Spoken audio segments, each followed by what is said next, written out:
You're listening to Property Investor Tales, stories from the front yard. Here's your host, Tabitha Bright.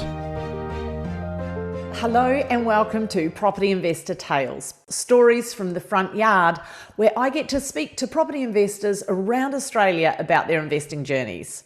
Now, my name's Tabitha Bright and I'm the head of coaching at Positive Real Estate, where we help people build wealth through property.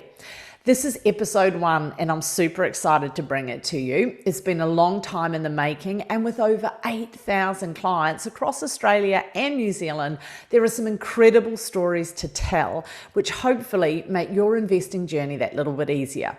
So my guest today is Abe Pasilidis. Abe has an inspiring story to tell. I won't give too much away, but listen out for Abe's chicken story, which is really his dad's story, which then ties into the lessons we learn from our parents. Enjoy this conversation with Abe. Hey, Abe, welcome to the podcast. Hi, Tabitha. Thanks a lot. Thanks for inviting me. Well, thanks for agreeing, more importantly. Sometimes I think I'm going to have to strong arm people, but so far it hasn't been too bad. So thank you so much for joining me today. No problem. So we've got a couple of questions. I've had a bit of a chat to you. Your coach is the fabulous Laura Chugg, and you work very closely with Riley, who's one of our property consultants, I believe. He's a big fan of yours. He was very keen to put you forward to have a chat. Great stuff. He's a good man. Yeah, he is a good man. So, and I know that that team are looking after you well. So, tell me, you've been investing for a wee while. Where did you start your journey with investing? Well, many years ago.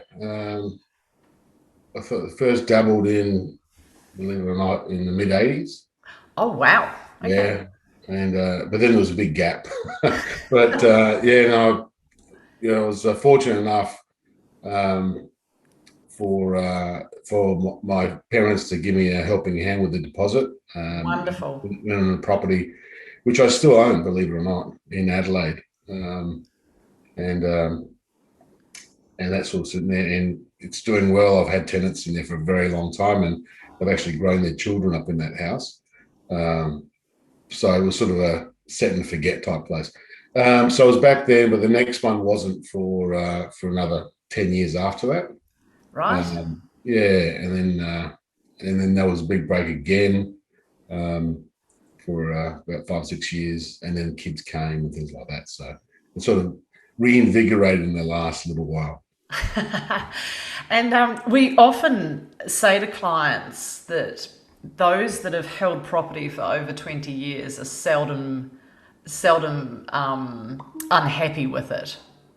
And would that be fair with your Adelaide property that you bought in the 80s? Because what would you have bought that for, if you don't mind me asking? Yeah, back then it was $78,000. It's nuts, isn't it? $78,000. Yeah. That was Adelaide. I mean, Adelaide didn't sort of, prices didn't increase until the late 90s, but that was like 850 square meters of land, 3 kilometers away from the beach. So, oh wow, but that took a long time to actually gain any value, right? Because Adelaide is Adelaide. Yeah. I have a lot of clients in Adelaide, or we have a lot of clients in Adelaide that like doing subdivisions to generate some capital growth down there. And tell me, if you don't mind me asking, what do you think that property would be worth today? I think about 800. Yeah, so from the high 70s to 800k, it's not a bad rate of return, right? Over definitely X amount of years. Yeah, definitely. Yeah, and so sometimes we have clients, and they get a bit frustrated. They've held property for 5 years, and it can seem like a long time when you've got some big goals. Or you might have a 10 or 15 year goal, but it is worthwhile. You would recommend, I believe, holding and sticking in with it. Yeah, definitely. I mean that I think that strategy of buy and hold as much as Yeah. you can Yeah. is a great strategy, and it is tough sometimes, especially if you're looking towards, you know, in growth in that investment, and sometimes it doesn't come. I mean, the last, you know, 15 years is a bit crazy on the amount of growth we've seen, especially in large capitals like Sydney and that. Yeah. But yeah, if you can hold on to it, right? That's ideal, because it Yeah. does help. It certainly. I mean, I've used that property so many times. Set mortgages against to get something different, something Yeah. new. And when you own it out totally, own it, it helps, especially with the banks. Yeah, 100%. And so tell me, given that you've had some success with your property investing, what problem or challenge or frustration prompted you to get some coaching with positive real estate? What drove Um, that? yeah, look, I'd say my past experience has been a bit checkered. I mean, um, the I moved from essentially real estate at the early stage when I first started, and then I got into the share markets to sort of start trying to balance, create a sort of diversified portfolio of investment. Yeah. But what I did find, and especially when I left, I grew up in Adelaide, so I knew Adelaide quite well.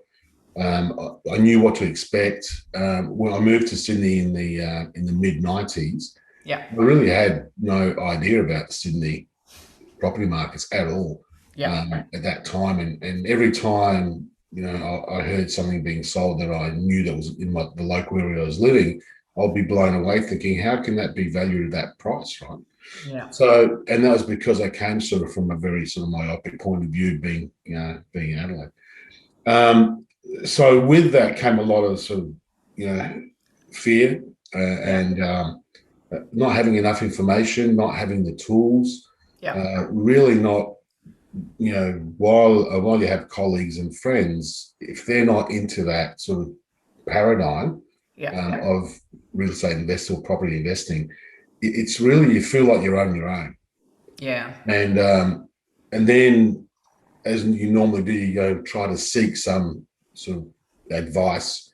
And there's so many different organizations out there, There are. different approaches, Yeah. and it's quite as an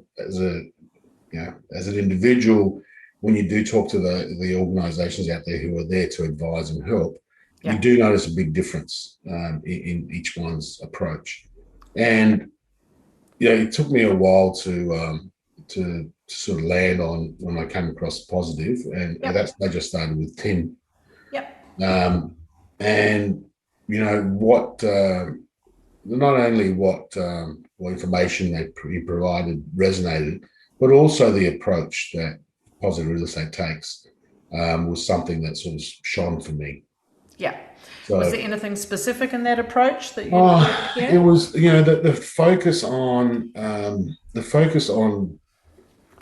being clear, spending time understanding what your goals are, Yeah. especially what they mean for you as an individual, and so that you can actually connect to your own goal, believe it or not. Yeah. That was one of the things, to focus on that, to make sure that that was locked in. And then after that was the strategies, and that were presented. There was a couple there that, I'm a little bit of an analytical person, and the idea of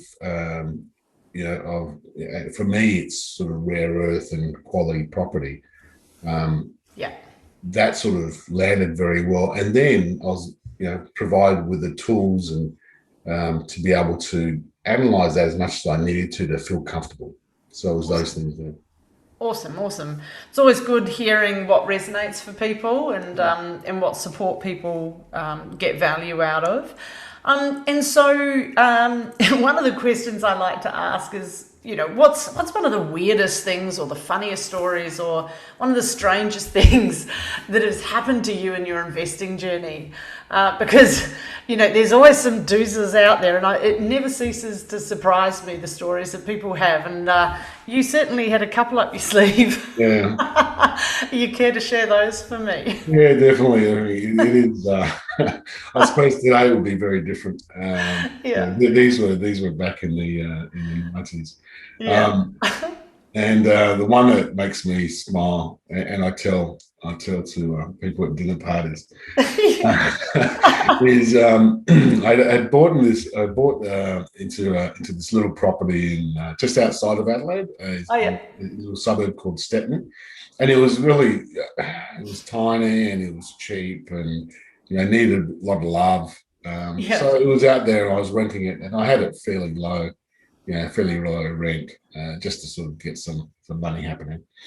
And after a couple of years, I'd actually left Adelaide after I finished my uni studies and went into state. So my father, he's always invested in properties, but so he was going to property manage it, and as you do, your dad was going to property manage. Yeah. So that was so he phoned me one time because we've got some new people renting it, and there were a couple of brothers, and my dad was quite proud that he actually got these really nice young men to rent the place. And he had the first 6-month inspection, and he phoned me after it because I said, let me know how it goes. Obviously keen to see how the property's going. And he said, "Oh, look, the boys are brilliant. They're the best boys I've ever had, renting homes." And that's great. I said, "Why?" He said, "Look, they're so house proud, that they even wallpapered the couple of the rooms." I'm going, "Really? That's interesting." He goes, "Yeah." He goes, "They don't have a lot of money. They use aluminium foil all over the walls." I'm like, "Okay, Dad." I think we need to go and have a chat to those lads. So anyway, that was or the local constabulary. Yeah. So it's sort of the moral of that story is make sure you get a good property manager. Yeah. Absolutely. So yes, they were obviously dabbling in some slightly what's the word? I mean, I'll just say it straight.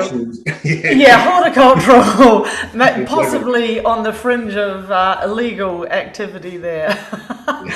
Oh, funny. And there was also mention of some bikies. Yes, that was it wasn't at the time. Well, I look back now and it's funny, but we had a property again. It was an Adelaide property, and there was we're renting it out, and there was two mates. They were sort of tradies in that, and anyway, they were renting it. Then one of the guys had to leave. He had moved into state, so one of the fellows said, "Oh, I've got my brother's friend can take over to move in." I said, "Okay, yeah, that's fine. Okay, look, we can do that." And anyway, so over the next, all of a sudden, one of the neighbours had told my father, he goes, "Oh, there's a couple of sort of big Harley motorbikes sort of at the front of the property now constantly," and I said, "Oh, okay, all right." So again, my father would go around and pick up rents and all that. So, and he came back and said, "Oh, look, they seem to be okay. Yeah, beards and a few tattoos, but the property seems on the outside to be clean." He didn't go inside. So anyway, we let it go that way, and believe it or not, within it would have been 3 to 4 months. The other person had left, and there were 25 to 30 motorbikes all parked out on the front lawn. Oh, Abe. Yeah, and of course you go, what do I do about that, right? And they weren't small people, right? They were quite large people. So sort of thinking about what to do, and my father said, "Oh, I've had enough," right? He went around to pick up rent one time, and there was there would have been about 40 headless chickens on the clothesline at the back. So he's going, "What's going on?" And what? They wouldn't answer. So he went to the police, and the police sort of went, "Okay, we'll come and have a look." Anyway, cut a long story short, they found a whole bunch of stolen items in the back shed. So the police sort of rounded them up and booted them out. But the cleanup we had after that was atrocious. I can imagine. Yeah, so it's again, it's the type of market you're targeting, I think, Yeah. with the type of property, and those are the lessons that I learned, was to sort of go away from that as much as you can. You got to start somewhere, but if you can, look for completely different demographics, Yeah. things like that, right? So you be confident about your investment and who you're going to put in there, Yeah. because it is cash flow you have to look after. Yeah, it's interesting, and I think a lot of us, when we start our investing journeys, we might have some nerves around buying higher price point property or stretching ourselves for that better class of property. I know I made similar mistakes buying in New Zealand in the student market down in Dunedin, which is kind of like, it's a little bit like the Wild West. The students pretty much own the town and they rampage through Dunedin every so often when it's the holidays on drinking fests, and there's all kinds of crazy stuff that happens, and it just became such hard work. I mean, nothing like bikies, but the cheaper property, the ongoing maintenance, the people not paying on time, cash changing hands, just you never knew if the person on the lease was still in the property. And your capital growth is stymied by all of that as well. So interesting lessons. The headless chickens, I'm still stuck on that, on the clothesline. They have no idea. The excuse to the police was that one of the boys said, "Oh, my mother has a chicken farm and she gave us some chickens." So that's how they feed themselves, I suppose, somehow. Oh my goodness. Yeah, that, or they were putting them in people's letterboxes or something. Goodness knows. Alrighty. I think that's one of the better stories I've heard.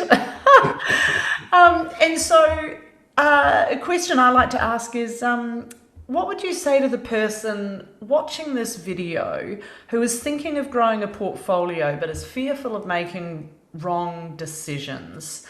We get a lot of people that are looking for some of the things that you mentioned, looking for support, looking for a community of other investors, looking for clear information, strong strategies, all of that. Yeah. So what would you say to somebody that's scared of stuffing it up? Yeah, I mean, that's a good question. And I think most things I'll speak to, you mentioned there, right? Being able to share your thinking is very important, whether that's with the family or friends or a group of like-minded individuals who are like members of the group, like Positive Real Estate. I think that's very important, because there is a lot of information out there, and you could forever be analysing things, but you need different perspectives. And you develop some trust, with those people that you sort of congregate with. I think that's important, to be able to have an environment to share that. I think being able to, at least for me, with my coach at Positive, being able to test my thinking and my assumptions was very valuable. Okay. So you need to have someone like that to bounce off, and someone who's got experience and enough spread to give you a broad perspective, because generally you don't, even if you read something, you don't really have that. You're fearful of the information you've been reading as well. Yeah. So to have someone like a well-experienced, seasoned coach is extremely important. I mean, that's no different to if you're in business, and you have a mentor in business. It certainly short circuits your path to wherever you go. So that's very important. The other piece is, sometimes we expect silver bullets, someone to give us some silver bullets, and make life a lot easier for us, and then sort of take away a little bit of that responsibility of ownership of decisions. Yeah. the unfortunate thing is they aren't there, right? And as they shouldn't be there. You need to do your own homework. Yeah. So find the information, research the information, test ideas and assumptions. Yep. You need to go through that process. You need to sort of build your own models, because every individual situation is different. Yeah. And you know that best. Yep. You get some guidance, but you really need to be honest with yourself around that. So you need to do your own homework. Yeah. But you don't want to overanalyze, because that also can, analysis paralysis. You don't want that scenario where you just feel all knotted up and you just too scared to take a football. Yeah. If you do all that, and you have a clear goal in your head about what and how that goal relates to you as an individual, yep. And to your family, then there comes a time when you just take a breath and jump in. Yeah. Take that step forward. It can be scary, but be confident with everything you've done prior to taking that step. Yeah. And and stick to it, right? Have some faith in what you've done. Awesome advice. Yeah. Yep, no, awesome advice. I 100% concur. And That's good. You want a job? I'll come and see you in a few years. I'm going to hold you to that. Alrighty. Well, thank you so much, Abe, for your time today. That chicken story is going to stick in my head for a long time to come. I'm still processing that. There's definitely a theme there around property management and how important it is to have. Not saying anything against your dad. I'm sure he did a sterling job confronted by bikies. That would not be easy at all. But always good to have, strong property management as part of your team, I would say. Yeah, definitely. Especially for vetting, perhaps, potential tenants. Alrighty. Well, thanks so much for your time today. It's been an absolute pleasure. And and all the best with your investing. Thank you. Good luck, everyone. Awesome. Thank you. Bye. Hey, thanks for listening to Property Investor Tales. Remember to subscribe so you get notified every time a new episode drops. As you can guess, I love hearing people's property investor tales. So if you'd like to share yours, then please get in touch with me via email at propertyinvestortales@positivementor.com.au. We would also love your feedback, and I would appreciate a 5-star review over on Apple Podcasts or Spotify. Remember, you can watch all of these podcasts over on YouTube at Positive Mentor or at positivementor.com.au. Until then, take care, happy investing, and bye for now.